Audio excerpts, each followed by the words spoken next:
Hello friends, welcome again to the show of Facebook Live।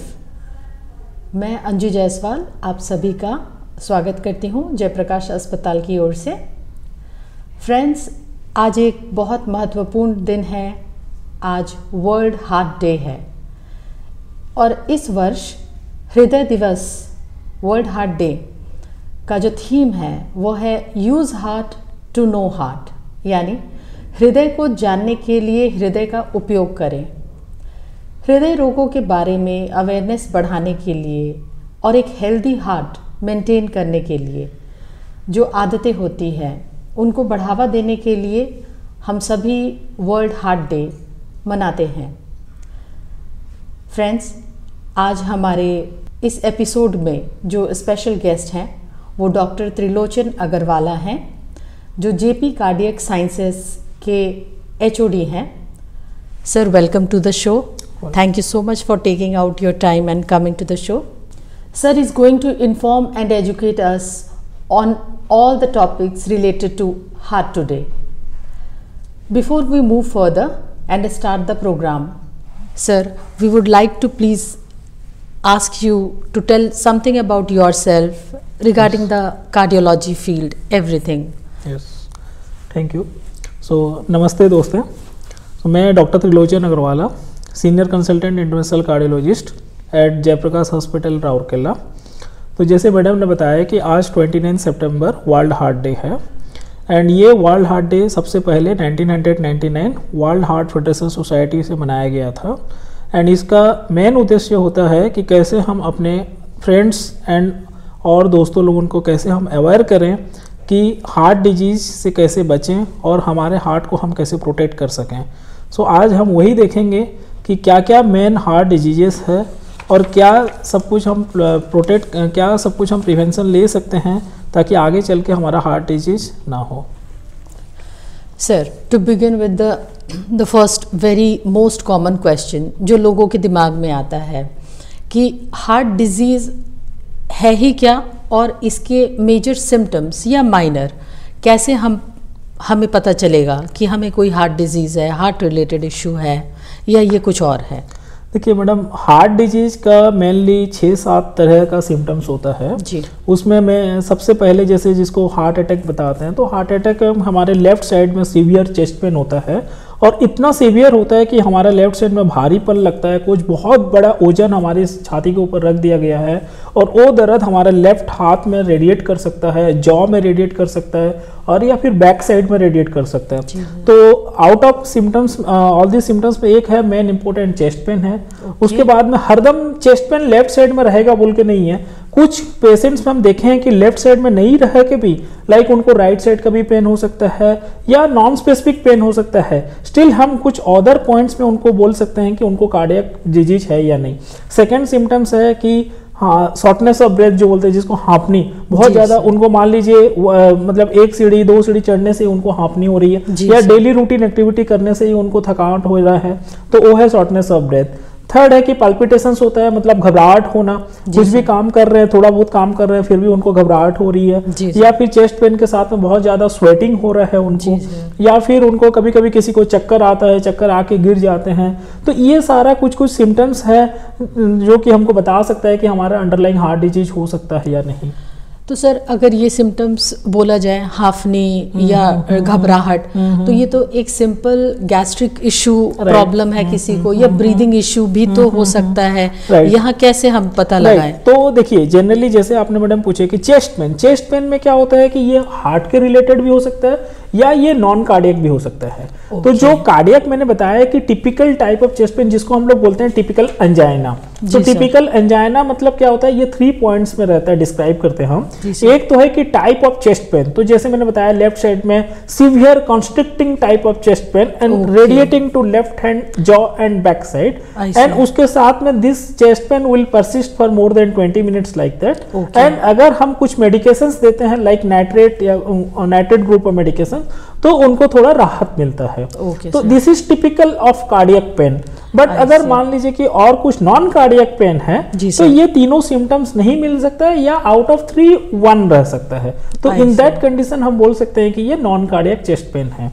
और जैसे breathing difficulty का आपने बताया, तो ब्रीदिंग डिफिकल्टी में क्या होता है, कुछ कुछ लाइक आस्थमा, जिसको आस्थमा रहता है उनको भी हार्पनी हो सकती है। बट ये जो ब्रीदिंग डिफिकल्टी होता है रिलेटेड टू कार्डियक, इसके साथ में आइदर चेस्ट पेन या चेस्ट डिस्कम्फर्ट, या अगर मान लीजिए जो कुछ कुछ हम लोग कार्डियोमायोपैथी बोलते हैं जिसमें कि एलवी डिस्पेंसन, मतलब जो हार्ट का पंपिंग है वो बहुत ज्यादा कम जाने के कारण उनको हांफनी होता है।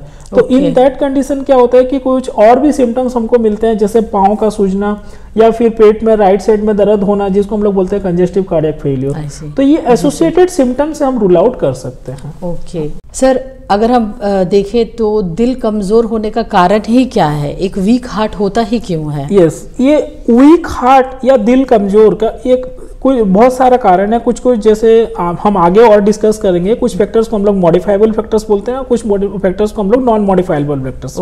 तो वीक हार्ट जनरली हम लोग समझते हैं कि सबसे बड़ा है कि एक कार्डियोमायोपैथी बोल के चीज है, जिसमें क्या होता है कि पंपिंग कम जाता है। तो जनरली हमारा हार्ट का पंपिंग जो 55% से ज्यादा होना चाहिए। एंड 55% से ज्यादा का मतलब क्या है कि जैसे आप सब जानते हैं कि हमारा प्योर ब्लड जो है वो लंग से ऑक्सीजनेटेड होके लेफ्ट साइड का हार्ट में आता है, फिर वो लेफ्ट वेंट्रिकल बोल के जो मेन पंपिंग चेंबर है उसके थ्रू से पंप होके सारा शरीर में ट्रांसफर होता है। तो अब क्या है कि मान लीजिए वही चेंबर का पंपिंग कम गया है तो अच्छे से पंप नहीं कर पाएगा। तो उसको अगर किसी का अगर मान ले 30% 35% से कम हो गया तो उसमें क्या है कि पंप नहीं कर पा रहा और वही ब्लड बैक टू लंग्स जाएगा, तो उसमें हमको हांफनी होगी और पाँव वाँव फूलने का चांसेस है। तो इसको जनरली हम लोग वीक हार्ट बोलते हैं। तो ये वीक हार्ट कोई भी कारण में हो सकता है, either it is genetic related जो कार्डियोमायोपैथी होता है, न्यूट्रिशन के कारण हो सकता है, कोई न्यूट्रिशनल डिफिशियंसी, या किसी का कोई हार्ट अटैक के बाद, मान लीजिए किसी को हार्ट अटैक हुआ, वो विंडो पीरियड के अंदर में अपना नस को एंजियोप्लास्टी नहीं करवाया, तो इन दैट कंडीशन हार्ट का मसल डैमेज हो जाता है और उसके बाद में उसका एलवी डिस्फंक्शन होता है, जिसको हम लोग बोलते हैं इस्केमिक डायलेटेड कार्डियोमायोपैथी। उस कंडीशन में भी हार्ट कमजोर हो जाता है और कभी कभी कुछ वाल्व का प्रॉब्लम रहता है तो भी हार्ट कमजोर होने का चांसेस रहता है। और सर अगर इसी विषय पे आगे बात करें तो क्या बाय बर्थ भी, या हम सोच सकते हैं फैमिली हिस्ट्री से भी ये कनेक्टेड है, या एक मिथ हो सकता है? जी जी हो सकता है। नहीं, ये कुछ कार्डियोमायोपैथी बाय बर्थ भी होता है और कुछ कार्डियोमायोपैथी ये ग्रेजुअली हमको मैनिफेस्ट करता है जो जेनेटिकल ओरिएंटेड रहता है। लाइक ये first decade, second decade, third decade onwards, जैसे जैसे हम बड़े होते जाते हैं वैसे वैसे, एंड ये मेनली इंसिडेंटली पकड़ा जाता है। जैसे मान लीजिए कभी कभी हमारे को कोई सिम्टम्स नहीं है बट हम किसी और डिपार्टमेंट में गए हैं, कोई मान लीजिए कोई सर्जरी होने वाला है, हमारा प्री सर्जरी चेकअप हो रहा है, उस समय हमको ईसीजी को करवाने के लिए सलाह दिए, उसमें हमको देखा गया है कि एलवी डिस्पेंसर है। तो ये सब कुछ इसीलिए हमको रेगुलर चेकअप करवाने से ये सब चीज को हम इजीली पिकअप कर सकते हैं। तो सर जैसे आपने बोला रेगुलर चेकअप कराना, तो एक साल में या कुछ महीनों में क्या फ्रीक्वेंसी होनी चाहिए जब मुझे जाकर एक कार्डियोलॉजिस्ट से मिलना चाहिए? जरूर। तो इस क्वेश्चन का सवाल ये है कि देखिए जैसे हम पहले छोटे थे तो उस समय हमको पता था कि दिल का बीमारी मतलब एक 50 साल या 60 साल का प्लस आदमी को होता है। बिल्कुल। बट अभी जब हम खुद कार्डियोलॉजिस्ट बने तब हम देख रहे हैं कि ये जो बीमारी है ये अभी और वो बुजुर्गों का बीमारी नहीं रहा है।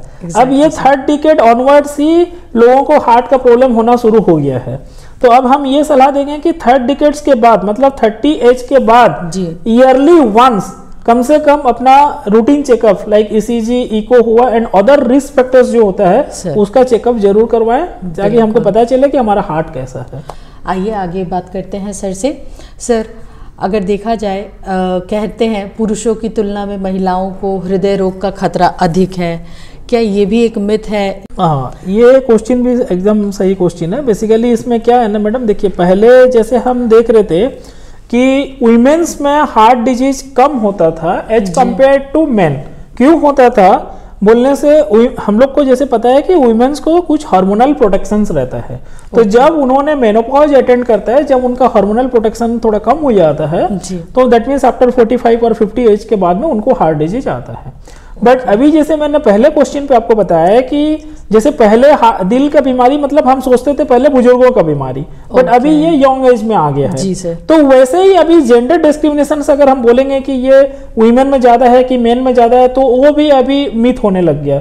अभी हम देखें स्पेशली ये पोस्ट कोविड सिनारियो के बाद जहां पे कि लोगों का स्ट्रेस ज्यादा बढ़ने लगा है, या फिर मान लीजिए कि related to covid virus itself, या कुछ हो सकता है कि वैक्सीन के कारण है कि नहीं है वो हम नहीं बता पाएंगे अभी, वो आगे स्टडी हमारा प्रूफ करेगा क्या है नहीं है। But after this post Covid scenario हम देख रहे हैं कि कुछ यंग फीमेल ऑल्सो हमारे पास में, उनका कोई हिस्ट्री नहीं है, फिर भी एक्यूट हार्ट अटैक लेके हमारे पास आ रहे हैं। कुछ 2 महीने पहले की बात है कि मेरे पास में एक यंग 30 एज की लेडी मेरे पास में प्रेजेंट की थी, जबकि उसका कोई रिस्क फैक्टर्स मेरे पास में कुछ नहीं मिला। उनका ना बीपी हाई था, ना शुगर हाई था, ना कोलेस्ट्रॉल हाई था, बट उनका एक्यूट एमआई हुआ था जिनको मैंने उनका स्टेंट किया। तो इस कंडीशन में आज के डेट में ये हम नहीं बोल पाएंगे कि किनको ज्यादा रिस्क, वीमेन को ना मेन को, बट यस सब कोई को इक्वली ईयरली वंस चेकअप जरूरी है। परफेक्ट सर, बिल्कुल सर। तो सर जैसे ये 30 ईयर ओल्ड वाली महिला का एग्जांपल आपने दिया, तो क्या ये एंजाइटी या स्ट्रेस वगैरह से गुजर रही थी, ये कारण हो सकता है? डेफिनेटली हो सकता है। आज के डेट पे मैडम देखिए कि बहुत सारे लोग हम एंजाइटी या स्ट्रेस से गुजर रहे हैं। जब मेरे पास में और कोई कारण नहीं मिल रहा है, या फिर कभी कभी क्या होता है कि एक थ्रोम्बोजेनिक फैक्टर्स रह रहा है ये कोविड के बाद में, मतलब कुछ नसों में हम देख रहे हैं कि क्लॉट बन रहा है, या फिर और not only in heart vessels कहीं भी हो रहा है। तो उस चीज को हम ग्रेजुअली हमारा स्टडी किया जा रहा है, उस स्टडी में आगे प्रूफ करेगा कि वेदर ये स्ट्रेस रिलेटेड है या ये पोस्ट कोविड का सिक्वली हो रहा है। ओके सर, तो क्या मुझे अपने हार्ट को हेल्दी रखने के लिए कुछ ऐसे एक्सरसाइज के हैबिट्स बनाने चाहिए, या फिर मैं ऐसा एक्सरसाइज कर रही हूँ जो मेरे हार्ट के लिए खतरा हो सकता है, ऐसा सोच के हम चल सकते हैं? ये दोनों क्वेश्चन बहुत ही जरूरी है, इंपॉर्टेंट है। इसमें क्या है, एक तो है कि हमको डेली अपना हार्ट को हेल्दी रखने के लिए जी जैसे minimum 30 to 45 minutes per day simple walk और 5 डेज इन अ वीक, ये सफिशिएंट है हमारा हार्ट को हेल्दी रखने के लिए। सर आजकल के तो यंगस्टर से लेके कोई भी एज ग्रुप मैंने देखा है जो स्टडी किया है, सब अपने हेल्थ को लेके काफ़ी जागरूक हो रहे हैं, अवेयर हो रहे हैं। तो वो 30-35 मिनट्स का रेगुलर वॉक सफिशिएंट है सर? देखिए ये तो जनरली, जैसे आपने सेकंड क्वेश्चन मेरे से पूछा है कि कुछ एक्सरसाइजेस है जो मेरे हार्ट के लिए खतरा हो सकता है क्या? जी सर। तो अगर मान लीजिए कोई आदमी मेरे पास में आया, मेरे को सिंपल एक्सरसाइज के बारे में पूछा जी, बट वो मेरे से कोई टेस्ट वगैरह नहीं करवाया और उसका जो अंडरलाइंग हार्ट है उसको पता नहीं है कि उसका है क्या। तो जैसे हम देखते हैं कि कुछ कार्डियोमायोपैथी जो जेनेटिक्स रहता है, जिसको एक एग्जांपल में दे रहा हूं, जैसे हाइपरट्रोपिक ऑब्स्ट्रक्टिव कार्डियोमायोपैथी बोलते हैं हम लोग। जी सर। तो उसमें क्या बोलते हैं कि अगर हम ज्यादा एक्सरसाइज करेंगे या कोई भी स्पोर्ट्स एक्टिविटी में इन्वॉल्व होंगे तो उसमें सडन डेथ होने का चांसेस रहता है। फॉर एन एग्जांपल आजकल के यंगस्टर जिम जा रहे हैं सर, इवन मेरी भी काफी सारी महिला फ्रेंड्स हैं जो जिम वगैरह प्रेफर कर रही हैं। हाउ फार जिम में भी जाना चाहिए, या फिर जिम में भी जाने के बाद कोई रेस्ट्रिक्शन है कि इतने दूर तक ही, एक महिला है तो इतना करे, एक पुरुष है तो इतना करे? डेफिनेटली फर्स्ट ऑफ ऑल कोई भी अगर जिम जाने का रेगुलर हैबिट्स बना रहा है तो आज के डेट में पहले वो अपना हार्ट को चेकअप करके देख ले, heart and associated with his और her risk factors, not only heart. जैसे अभी आप मान लीजिए खाली ईसीजी एंड इको किए, उसमें आपको पता चला कि आपका हार्ट का कोई डैमेज नहीं है and all valves are normal and pumping is also normal, fine. Still ECG and echo से आप बोल नहीं सकते कि एक आदमी का हार्ट इज नॉर्मल कंप्लीटली। तो उसके साथ में हमको और भी जो रिस्क फैक्टर्स है उसको देख के, अगर किसी का रिस्क फैक्टर्स हाई है तो उसको कंट्रोल करना है, और अगर हार्ट में कुछ अंडरलाइन डिजीज है तो अकॉर्डिंगली दैट हम उसको एडवाइस करेंगे कि वो जिम जाए या ना जाए। जी sir, thank you so much sir for that information also. Okay, आगे अगर पूछा जाए सर, तो आपने जैसे बताया कि ईयरली वंस तो ज़रूर चेकअप करवानी चाहिए, बट स्टिल अगर कोई मेन और वुमेन फिजिकली फिट हैं तो, और वो कॉन्टिन्यूसली मान लीजिए 10 साल तक फिजिकली फिट है अभी तक, and they are in their 28 और लेट 30s, और तो वो अभी तक किसी भी बीमारी के ग्रस्त नहीं हुए, तो भी क्या वो वरी उनको करना चाहिए अपने हार्ट के बारे में? डेफिनेटली देखिए, पहले जो सिंपल मेरा केस में मैंने बताया कि जो 30 इयर्स की लेडी मेरे पास में प्रेजेंट किए थे, उनका भी जैसे मैंने बताया कि she is also dynamic, but उनका भी कोई रिस्क फैक्टर्स नहीं था। No hypertension, no blood sugar high level, no cholesterol high level, कुछ नहीं था। एग्जैक्टली, तो इसीलिए हम अपने आप को हेल्दी नहीं समझ सकते। एग्जैक्टली, अगर हम अपने आप को सोच रहे हैं कि हम हेल्दी हैं, हम क्यों टेस्ट करवाएं? तो इसका मतलब है कि हम अपने आप को कुछ मतलब समस्या में ठेल रहे हैं, रिस्क कि आगे चल के हमारा कुछ ना कुछ रिस्क राइज कर सकता है। एग्जैक्टली सर, हमको टेस्ट करवाने का मतलब ये नहीं डरना है कि हमारा कुछ रिपोर्ट्स निकलेगा खराब तो फिर आगे क्या होगा। हम टेस्ट इसलिए करवा रहे हैं कि कुछ रिपोर्ट अगर खराब निकले तो हम उसको रेक्टिफाई कर सकें, और वो भी in the early stage, not in the later stage, जबकि हार्ट का इन्वॉल्वमेंट हो चुका रहेगा। एग्जैक्टली सर, तो यंगर वुमेन हो या मैन हो, it's very compulsory for them to do a checkup. Sir, एक मॉडिफाइबल और non modifiable risk of heart disease है, ये क्या है, कुछ एक्सप्लेन करना चाहेंगे? ये कुछ फैक्टर्स है जिसको हम लोग non modifiable factors and modifiable factors group में डिवाइड करते हैं। जी सर। तो इसका मतलब है नॉन मॉडिफाइबल फैक्टर्स में आता है जैसे एक पेशेंट का एज हुआ, जेंडर हुआ, रिलीजन हुआ, एथनिसिटी हुआ, जेनेटिक्स हुआ, जिसमें कि हम उसका वो फैक्टर्स को चेंज नहीं कर सकते। Okay. तो अगर उस फैक्टर्स के कारण उसको कोई बीमारी हार्ट की आ रही है जी, तो उसको हम प्रिवेंट नहीं कर पाएंगे। ये है नॉन मॉडिफाइबल फैक्टर्स। बट कुछ मॉडिफाइबल फैक्टर्स है जिसमें अगर किसी का हाई ब्लड प्रेशर है, किसी का हाई ब्लड शुगर है, किसी का कोलेस्ट्रॉल लेवल हाई है जी, किसी का मान लीजिए कि सेडेंटरी लाइफस्टाइल है, किसी का मोरिबॉन्ड ओबेसिटी है, किसी का कुछ एडिक्शंस है लाइक स्मोकिंग हुआ, अल्कोहल हुआ या फास्ट फूड कंजम्पशन हुआ, तो ये सारे फैक्टर्स जो हैं इनको हम मॉडिफाई कर सकते हैं। तो जनरली ये सब फैक्टर्स क्या होता है कि हम जैसे जैसे जैसे मैंने बताया कि 30 के बाद में तो ये एक एक फैक्टर्स हमारा जैसे एज बढ़ता है वैसे जुड़ते जाता है। तो अगर हम इसको रेगुलर चेकअप ना करवाएं और ये मल्टीपल फैक्टर्स हमारा शरीर में अनकंट्रोल रहे तो आगे चल के ये हार्ट को इन्वॉल्व करेगा और कोई भी डिजीज प्रोड्यूस कर सकता है। तो सर, जैसे नॉन मॉडिफाइबल रिस्क वाले पेशेंट का फिर क्या होता है, इनका क्या ट्रीटमेंट चलता रहता है लाइफ लॉन्ग? इनका भी मैडम देखिए, अब जैसे मैंने बताया कि नॉन मॉडिफाइबल का हम प्रिवेंट नहीं कर सकते, बट हम इनका डिजीज प्रोग्रेशन को कंट्रोल कर सकते हैं, डिजीज प्रोग्रेशन को स्लो कर सकते हैं। या फिर मान लीजिए कि कुछ बीमारी है जिसको जैसे मैंने एक्सरसाइज का पहले बताया, सपोज एक जेनेटिकली इंड्यूस्ड एक पेशेंट को एक हाइपरट्रोफिक ऑब्स्ट्रक्टिव कार्डियोमायोपैथी है जिसमें हमको पता है कि वो अगर ज्यादा स्पोर्ट्स एक्टिविटी में इन्वॉल्व होगा तो उसको जान का खतरा हो सकता है। ओके। तो अब उसी चीज को अगर मान लीजिए वही पेशेंट मेरे पास में आके या किसी कार्डियोलॉजिस्ट के पास में जाके अपना इको करवा के या ईसीजी करवा के उसको पता चल गया कि उसको अंडरलाइंग हार्ट डिजीज है और वो उस एक्टिविटी को प्रिवेंट करता है like exertional activity, sports activity वगैरह में नहीं जाता है, तो उसको सडन कार्डियक डेथ को हम प्रिवेंट कर सकते हैं। आई सी। अच्छा सर, जैसे एक्सरसाइज के लिए आपने बोला कि 30 मिनट्स का वॉक सफिशिएंट होगा, इसके अलावा भी कुछ जो घर पे कोई कर सकते हैं व्यायाम वगैरह? ये तो कॉमन एडवाइस है हम लोग से टू आवर पेशेंट्स, बट हम अभी तो ये बोलेंगे कि walk as much as possible. हमको ये नहीं है, आजकल आज के डेट में सब कोई मॉर्निंग वॉक कर पाएंगे वैसा भी कुछ नहीं है, सब कोई अपने अपने कामों में बिजी हैं। Exactly, तो अब इसमें क्या होता है कि उसका अल्टरनेटिव सॉल्यूशन यही है कि अगर किसी को मॉर्निंग में टाइम नहीं मिल रहा है तो अगर मान लीजिए कोई आफ्टरनून में फ्री है, कोई इवनिंग में फ्री है, किसी का काम ऐसा है कि वो काम करते करते बीच में थोड़ा सा वॉक कर सकता है, तो आज का डिक्टम यही है कि walk as much as possible, जितना वो एक आदमी चल पाए। तो कहीं ना कहीं ये मेरे हार्ट डिजीज के रिस्क को भी कम करता रहता है। आई सी। तो sir, and what about a person जैसे योगा वगैरह करे, ब्रीथिंग एक्सरसाइजेस होते हैं, ये भी आप रेकमेंड करेंगे? डेफिनेटली। Fine, okay. सर आगे बढ़ते हैं। तो heart disease, cardiovascular disease, coronary heart disease, ये 3 डिफरेंट टर्मिनोलॉजी है जो आए दिन हमारे फ्रेंड्स मैं भी सुनती रहती हूँ। तो आप प्लीज़ बताएं कि इनमें कुछ डिफरेंस है भी या everything is related to same terminology? नहीं, ये डिफरेंस है। जैसे आपने बोले मैडम कि cardiac disease, heart disease, cardiovascular disease and coronary artery disease. So coronary artery disease and cardiovascular disease almost थोड़ा बहुत related है, because cardiovascular is nothing but the way artery related disease, okay, related to the heart. Sir. And heart disease means it may not be coronary artery disease. जैसे मैंने बताया कि हमारे heart में क्या होता है कि एक हार्ट है जिसका 4 चैम्बर है जी सर, उसके बाहर में 2 कवरिंग है जी, जिसको हम लोग अगर उसमें कुछ प्रॉब्लम होता है तो अगर मान लीजिए पानी जम गया तो एक डिजीज हम लोग का लाइफ सेविंग होता है जिसको हम लोग बोलते हैं कार्डियक टैम्पोनेंट।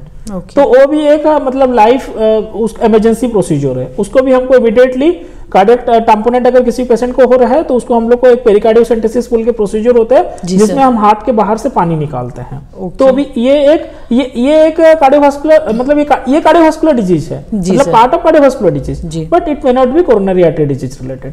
देन अगेन हार्ट के अंदर में वाल्व्स है, तो वाल्व्स आइदर वो टाइटली बंद हो गया होगा या उसका लीकेज हुआ रहेगा। तो उस कंडीशन में भी कुछ डिजीज प्रोड्यूस होता है जिसको हम लोग स्टेनोसिस या रिगर्जिटेशन बोलते हैं, उसमें भी हार्ट की समस्या दिखाई दे सकता है। तो उसको भी हमको अर्ली डायग्नोसिस करके उसका ट्रीटमेंट देना है। देन उसके बाद में कार्डियोमायोपैथी जो मैंने आपको बताया था। तो ऐसे कुछ बीमारी जो हार्ट डिजीज है वो हमको रूटीन चेकअप पे पता चलते रहता है। ओके, तो सर अगर इसी टॉपिक पे आगे बढ़ें तो cardiac failure, cardiac stroke, cardiac arrest, ये भी 3 टर्मिनोलॉजीज है जो आए दिन हम सुनते रहते हैं। राइट, फलाना को ये हुआ, ये जनरली देखिए कार्डियक फेलियर और हार्ट फेलियर है ना जी। एक है हार्ट फेलियर जी, एक है कार्डियक अरेस्ट और एक है हार्ट अटैक या हार्ट स्ट्रोक व्हाटएवर जो भी बोले आप, है ना जी सर।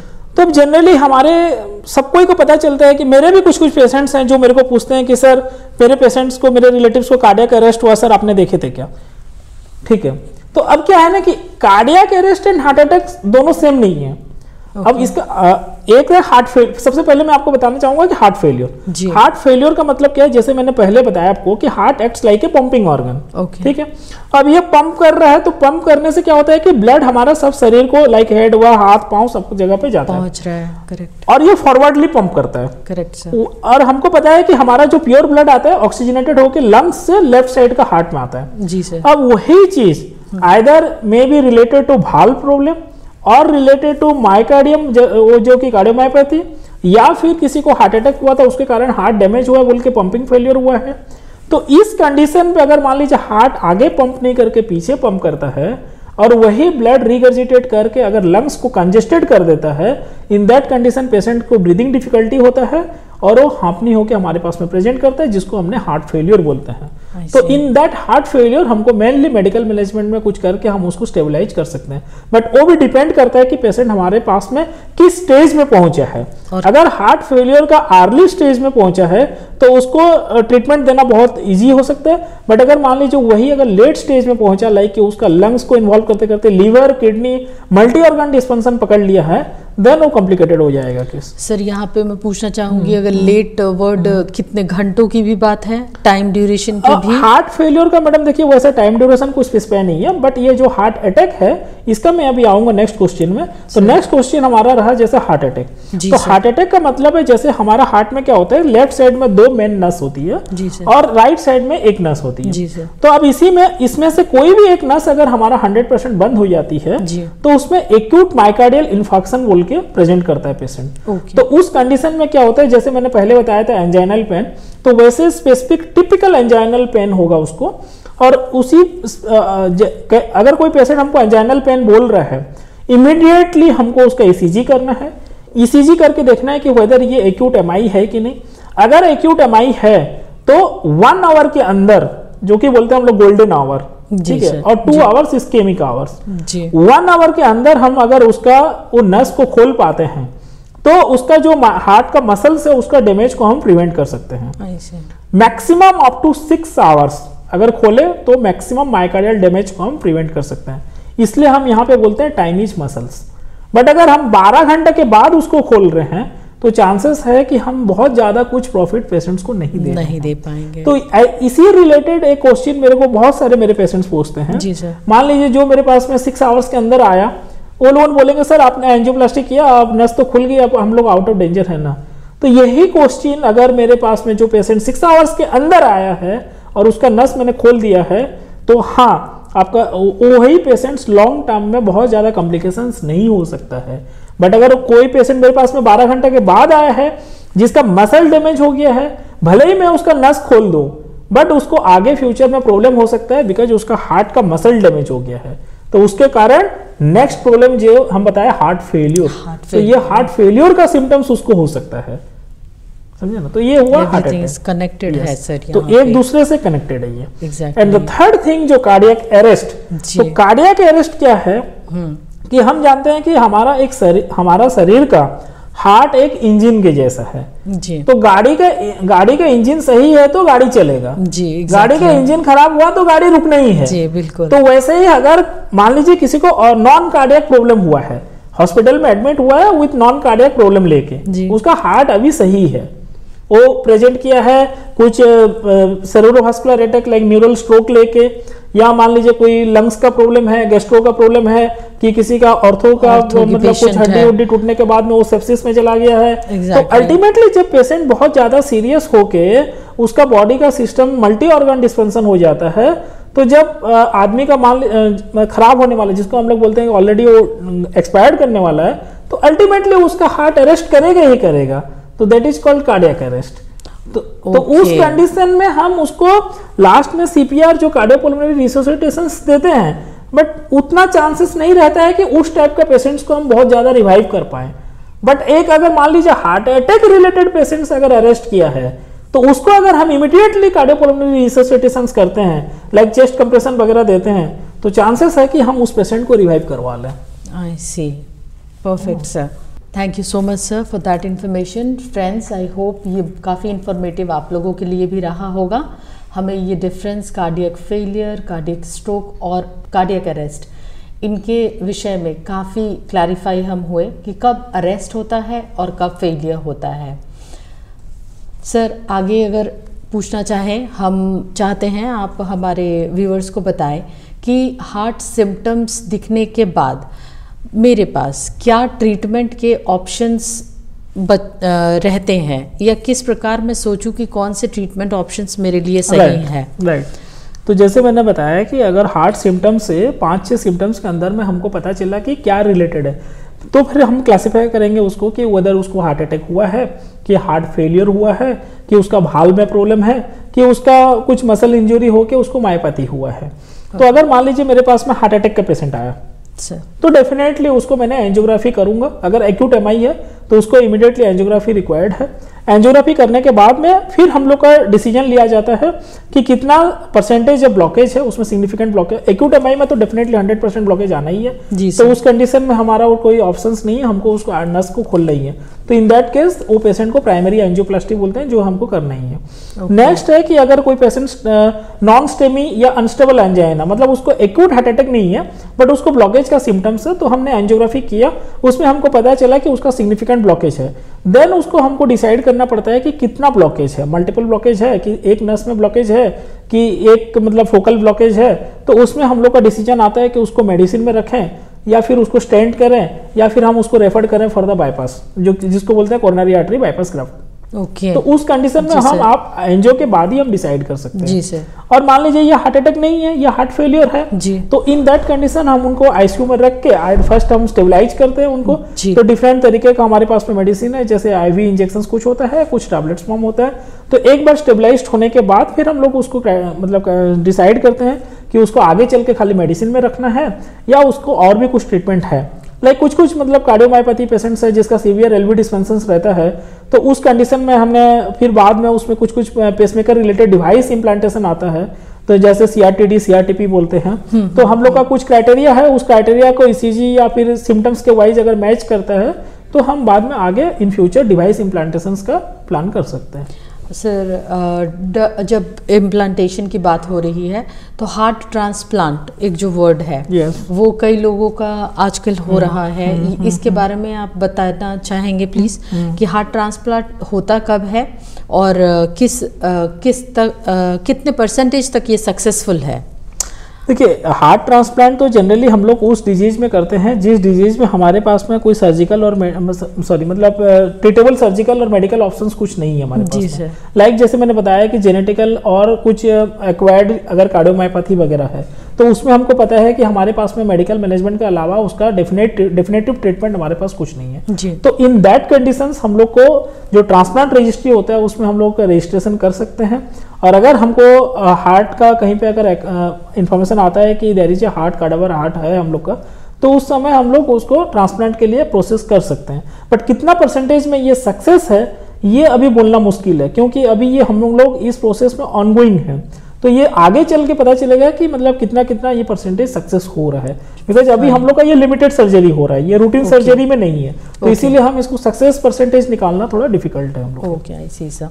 अच्छा सर, पेस मेकर के बारे में आपने बताया, तो पेस मेकर सर्जरी क्या है और इसके ऊपर थोड़ा सा और डिस्कशन। हाँ, पेस मेकर सर्जरी ये है कि जैसे हमारा हार्ट 60 to 100 रेट में बीट करता है पर मिनट। तो अब क्या है कि मिनिमम रेट एटलीस्ट 60 रहता है, मैक्सिमम 100 रहता है जी। तो कभी कभी क्या होता है, किसी किसी का हार्ट रेट बिलो 60 आ जाता है जी, तो उसको हम लोग बोलते हैं कंप्लीट हार्ट ब्लॉक, या और भी कोई तरीके का अरेथमिया आता है जिसको हम लोग ब्रैडी अरेथमिया बोलते हैं। तो उसमें हम लोग डिसाइड करते हैं, कुछ कुछ ब्रैडी अरेथमिया हमको होल्टर करने के बाद में पता चलता है।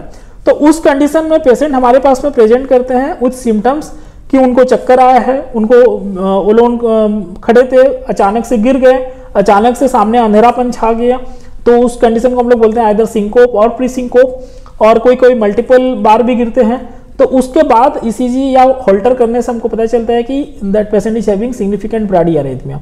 तो उस कंडीशन में हम लोग पेसमेकर का प्लान करते हैं। और पेसमेकर जो है डिफरेंट वैरायटी का है, लाइक सिंगल चेंबर होता है, डुअल चेंबर होता है, वो हम लोग का मेडिकल डिसीजन होता है बाद में ECG echo all investigation report देखने के बाद जी। और ये क्या होता है, एक छोटा सा बैटरी के जैसा होता है जी। और 1 या 2 तार लगता है जो हम ये गले के बोन के नीचे में पंक्चर करके इसको राइट साइड का हार्ट पे इम्प्लांट करते हैं जी। तो ये है पेसमेकर। ओके सर, जब तारों की बात आई तो एंजियोग्राफी एक वर्ड है, उसमें कहा जाता है कि तारे वगैरह लगती है, काफ़ी सारे यूट्यूब में खुले हुए वीडियोस हैं जहां लोग देख रहे हैं कि तारे इंसर्ट किए जा रहे हैं, तो इससे एक भय पैदा हो जाता है, क्या मैं हार्ट ट्रांसप्लांट मतलब हार्ट सर्जरी करवाने के लिए कोई इंसान डरता है, सोच में पड़ता है, तो आप इसके विषय पे क्या कहेंगे? क्या ये सच में डरावना है? एकदम सही बात है। मेरे भी बहुत सारे पेशेंट्स ऐसे ही मेरे से पूछते हैं कि angiography cath coronary angiography specially, जब भी हमने कैथ कोरोनरी एंजियोग्राफी एडवाइस करते हैं तो उनको लगता है कि बहुत बड़ा प्रोसीजर्स है, सर्जरी है, कुछ काटना पड़ेगा या हार्ट में बहुत कुछ लंबा पाइप कैथेटर वगैरह जाएगा। तो डेफिनेटली अगर मैं भी रहूंगा तो डरूंगा ही, बट ये डिपेंड करता है कि how safely we are performing that procedures. हम ये कभी नहीं बोलेंगे कि angiography is very simple and very मतलब easy and very safe procedures, ऐसा कुछ नहीं है।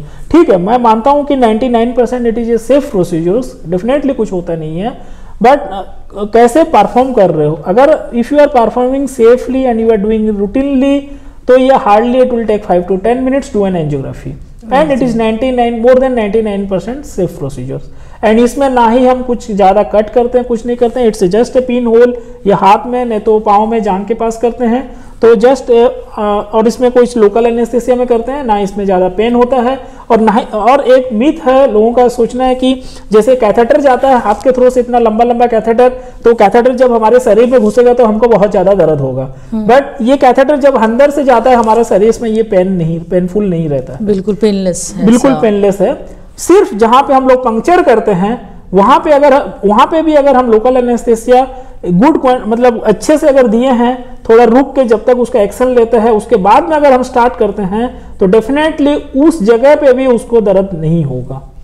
हार्ट रिलेटेड कोई भी डिजीज़ हो, कोई भी आपको सजेशन चाहिए होगा, आइडियाज़ थोड़े से अपने लाइफ को और बेटर बनाने के लिए, please do visit JP cardiologist doctor Trilochan Agrawala, JP hospital में आप आइए ज़रूर, और बिल्कुल घबराने की ज़रूरत नहीं है आपको।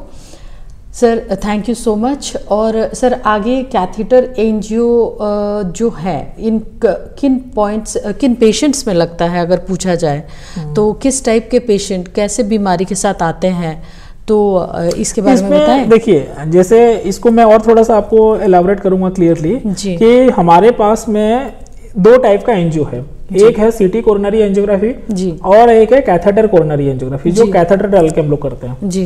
तो अब क्या होता है कि हम जो पेशेंट्स आते हैं, हम उसको प्रोबेबिलिटी कितना चांसेस है कि उनका हार्ट डिजीज निकल सकता है वो पहले फाइंड आउट करते हैं जी। तो उसको हम लोग बोलते हैं लो probability, intermediate probability and the high probability. Suppose मेरे पास में अभी जैसे कुछ पेशेंट्स आते भी है, यंग पेशेंट्स जो कोविड के बाद में डरे हुए हैं, या फिर कुछ मीडिया में देख के कि young singers and young stars loan सब एक्सपायर्ड कर रहे हैं विद द हार्ट प्रॉब्लम, तो वो लोग एंशियस हो के कि मेरा नहीं होने से भी गूगल सर्च करते हैं, गूगल सर्च करके वो लोग टिपिकल कार्डियक का कैसा सिम्टम्स होता है वो देख लेते हैं, एंड वो देखते सोचते सोचते उनको सही में वैसे ही सिम्टम्स लगता है कि मेरे को अभी हार्ट अटैक होगा, तो वो लोग आते हैं। तो उस कंडीशन में क्या होता है कि हम लोग बहुत बार उनको काउंसिल भी करते हैं कि आपको हार्ट अटैक नहीं हुआ है कि नहीं होने का चांसेस है, because you are absolutely healthy, सब कुछ उनका प्रिलिमिनरी टेस्ट करने के बाद फिर भी वो लोग सेटिस्फाइड नहीं होते, उनको लगता है कि एंजियोग्राफी करके हमको नस को देखना ही है कि ब्लॉकेज है या नहीं।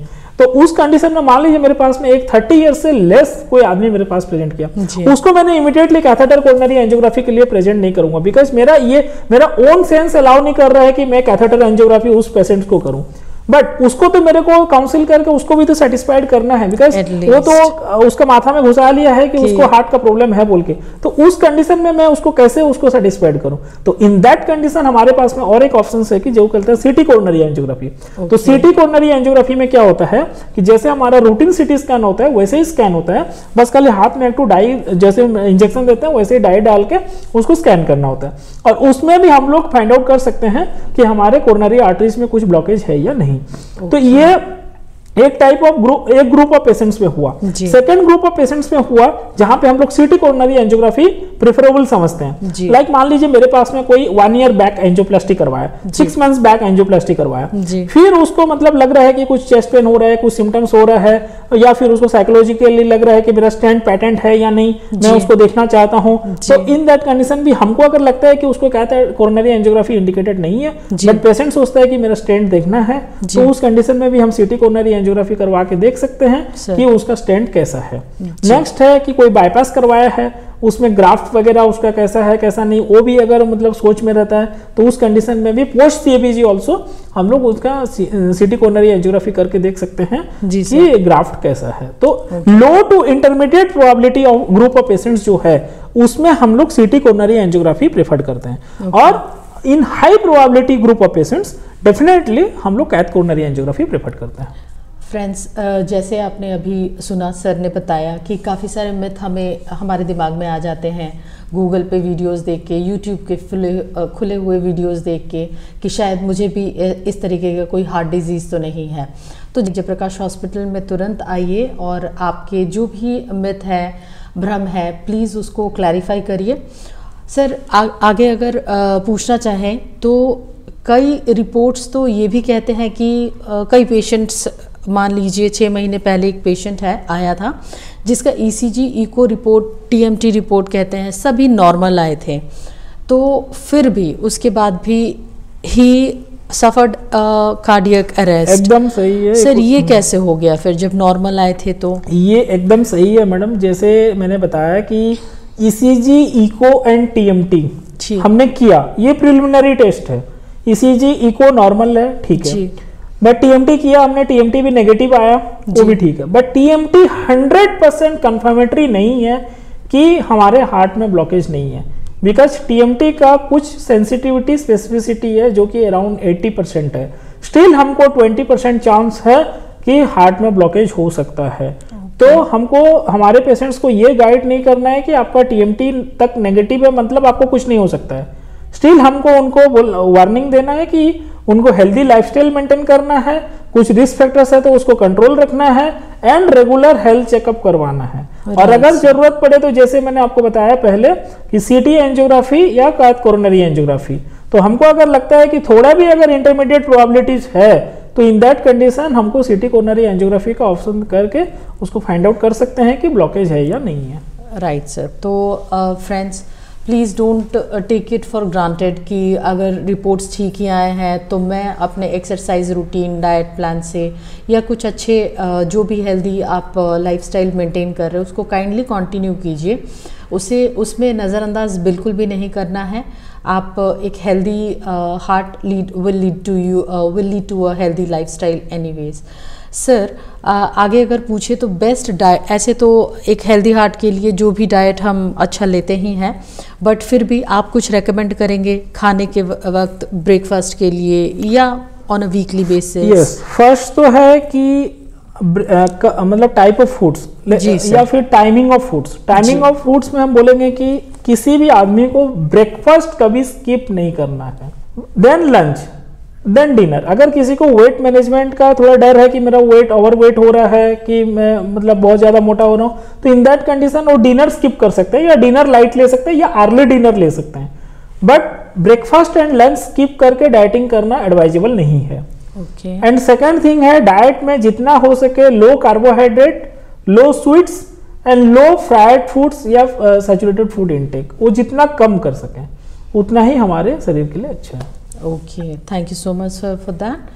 और सर एक ऑप्शन और है डिफिब्रिलेटर का, तो ये सर क्या है और ये कब उपयोग होता है? डिफिब्रिलेटर देखिए जनरली हम लोग उस कंडीशन में यूज करते हैं जहां पेशेंट्स को कुछ कार्डियक अरेथमिया होता है, लाइक वेंट्रिकुलर टैकीकार्डिया और वेंट्रिकुलर फिब्रिलेशंस। तो ये एक डीसी शॉक बोलते हैं इसको हम लोग, जो कि शॉक एनर्जी डिलीवर्ड करके उसका जो अरेथमिया हो रहा है उसको हम नॉर्मलाइज बोलते हैं। तो आप लोग मूवी में देखे होंगे कि बहुत सारा मतलब जब अरिथमिया चलता है तो दो ऐसे पैड लगा के उसको इलेक्ट्रिक शॉक दिया जाता है, तो that is nothing but defibrillator. मतलब उसका अरिथमिया चल रहा है, उसको हमने डीसी शॉक अप्लाई करके उसका हार्ट रिदम को नॉर्मलाइज किया। तो ये क्यों होता है सर, अगर पूछा जाए तो लोगों को? ये कोई भी बहुत सारा, इसको टैकी अरेथमिया जनरली हम लोग बोलते हैं। तो ये कुछ जेनेटिकल है और कुछ हम लोग का डिजीज, जैसे कोई भी कोरोनरी आर्टरी डिजीज रिलेटेड हो सकता है, वाल्वुलर हार्ट डिजीज रिलेटेड हो सकता है। दैट मीन्स ये one of the later stage complications of primary diseases, like it may be coronary artery disease leading to further arrhythmia और वाल्व रिलेटेड और myopathy related diseases. Fine sir.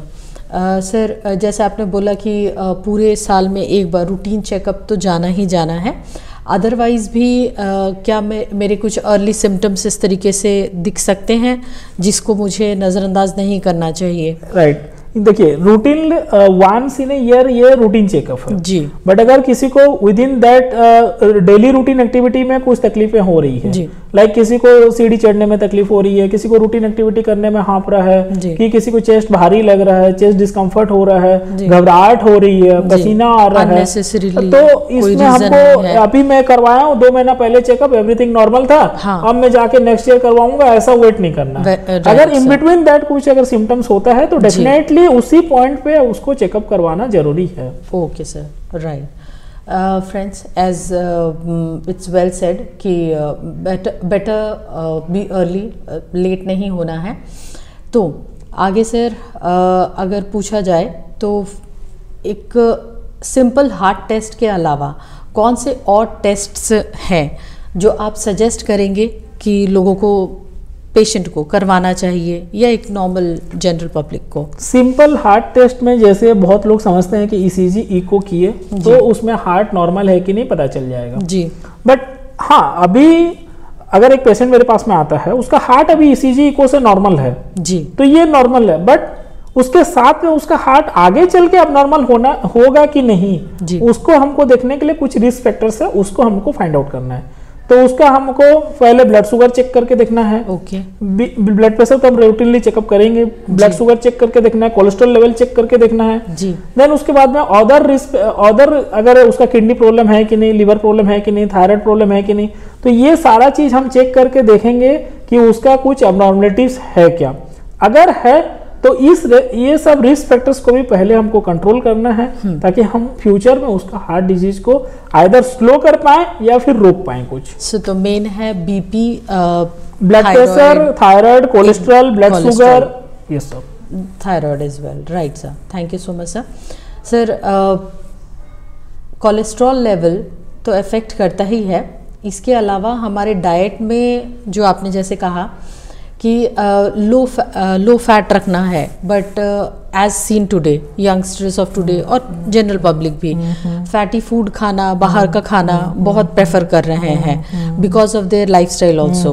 तो इस विषय में कैसे इनटेक को आप बोलेंगे कंट्रोल करना, बैलेंस करना, कोई सजेशन दीजिए सर। इसमें देखिए इसमें बैलेंस करने का कुछ ज़्यादा कुछ है नहीं जी सर। जनरली सिंपल एडवाइस है कि fast food, junk food and fatty food जितना भी है ये जितना हो सके अवॉइड करा जाए। Right, rather than sir preferable option क्या है? अगर लाइफस्टाइल आजकल बहुत बिजी हो गई है, लोग कार में चल रहे हैं, अपने ऑफिस में पहुंचते पहुंचते ही कारों में खाते हुए देख रही हूँ मैं, और females are combing their hair, they are not getting even enough of time at their home, back at their home. So what do you prefer sir? कि कुछ स्नैक बना ले घर पे, उसको रख ले इस तरीके से? डेफिनेटली, आइदर आप उसमें लेके जा सकते हैं या फिर ऑफिस में वैसा अरेंजमेंट करना होगा, या फिर मान लीजिए कि अगर कोई ले भी रहा है तो उसको अपना एक्टिविटी को डायनेमिक करना होगा, लाइक वो वॉक करे अपना, फिर उसके बाद में जितना सेडेंट्री लाइफस्टाइल हो सकते हैं उसका अवॉइड करे, और जितना स्ट्रेस अगर है तो रिलैक्स मोड में जाए. तो ये सब नॉट ओनली डाइट रिलेटेड, उसको और भी जो एक्टिविटी है उसको भी एक्टिव करना पड़ेगा, तो जाके वो शायद कुछ बैलेंस हो पाए. पूरा ओवरऑल दिनचर्या को देखना पड़ेगा. सर गोइंग अहेड सर, अगर मेरी ही बात करें तो मैं दिनचर्या में अगर मुझे भूख लगी तो कभी एक कप ऑफ टी ले लेती हूँ, एंड आई थिंक कि हाँ चलो थोड़ा सा भूख मर गया एंड कंट्रोल हो गया. सो व्हाट डू यू सजेस्ट? ये टी कॉफ़ी वाली जो ब्रेक होती है, हम स्किप कर जाते हैं मील, वो तो आप सजेस्ट कर रहे हैं बिल्कुल नहीं करना चाहिए. एंड मोर ओवर ये टी और कॉफ़ी वाली जो हैबिट लगी हुई है आजकल के जनरेशन में, तो इसको क्या आप रेकमेंडेड कहेंगे? एक cup of T in the morning और मे बी इवनिंग? देखिए, for feeling for refreshment morning में 1 cup it's okay, but not कि मतलब हम लोग दिन में 4-5 मतलब ले लिए. हाँ, तो वो हमको क्या करेगा? ठीक है, कार्डियक प्रॉब्लम नहीं कर सकता है, बट डेफिनेटली वो gastritis related some sorts of discomfort हमको करेगा, ताकि उसमें स्ट्रेस प्रोड्यूस होगा, indirectly that stress cardiac disease फिर अक्यूमुलेट कर सकता है. Exactly sir. तो दिस मतलब हाई लेवल ऑफ टी हो सकता है डायरेक्टली ना करे, बट इनडायरेक्टली डेफिनेटली हमारे हार्ट के ऊपर में इन्वॉल्व करने का चांसेस है.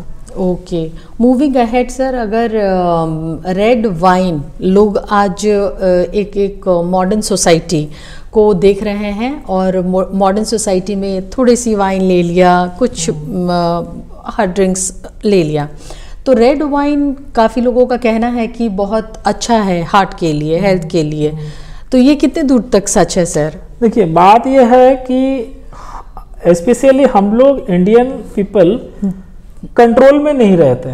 तो अगर हमारा मेडिकल साइंस बोले तो कुछ अमाउंट तक हम लोग का मेडिकल साइंस अप्रूव है कि हम इतना अमाउंट ले सकते हैं. बट बात यह है कि अगर मैं मेरे पेशेंट्स लोगों को एडवाइस करूं कि आप 60 ml 80 ml ले सकते हैं, आपके लिए सेफ है जी, बट वो लेना तो उतना ही लेंगे, बट ग्रेजुअली जब वो एडिक्टेड हो जाएंगे तब वो क्वांटिटी और नहीं रहेगा, एंड इन दैट कंडीशन फिर उनका हेल्थ तो कॉम्प्रोमाइज होगा, हमको भी लगेगा कि हमने मिसगाइड किया है. तो इस कंडीशन में मेरा एडवाइस है, नो, हम लोग कभी अलाउड नहीं करेंगे, बिल्कुल इररेस्पेक्टिव ऑफ क्वांटिटी, क्योंकि हम लोग स्टार्ट करेंगे लो क्वांटिटी में, बट उनको एडिक्शन हो सकता है. बिल्कुल. तो friends, please take care of your heart, take care of your life. तो thank you so much sir. आज फ्रेंड्स आप लोगों ने काफ़ी सारे इन्फॉर्मेशन गैदर किया होगा, आई होप, और आपके इसके अलावा कोई भी क्वेश्चन राइज हो रहा है माइंड में, मे बी इस काफ़ी सारे लॉन्ग डिस्कशन और हमारे क्वेश्चन आंसर सेशन हुए, इसके अलावा भी कोई भी माइंड में एक भी क्वेश्चन, प्रश्न आए, थॉट आए, please write it down in our, and we will for sure sir आपके क्वेश्चंस का रिप्लाई देंगे, और आपको प्रॉपर गाइडेंस के लिए जेपी हॉस्पिटल के हेल्पलाइन नंबर 9779109109, आई रिपीट 9779109109, इसके ऊपर आप कभी भी 24 आवर्स लाइन सर्विस खुली हुई है, कॉल कीजिए. कोई भी प्रॉब्लम हो, कोई भी इशू हो related to anything with the hospital और your query, it will be solved instantly. Sir, आज आपका समय देने के लिए, हमारे इस एपिसोड में आने के लिए बहुत बहुत थैंक यू. फ्रेंड्स, आपका भी टाइम देने के लिए बहुत बहुत धन्यवाद, और इसी प्रकार हमारे शोज़ को आप कॉन्टिन्यूसली देखते रहिए, और आपके suggestion are more than welcome. Thank you so much. From Anju Jaiswal here, from the entire team of JP Hospital. Have a nice day. Goodbye. धन्यवाद.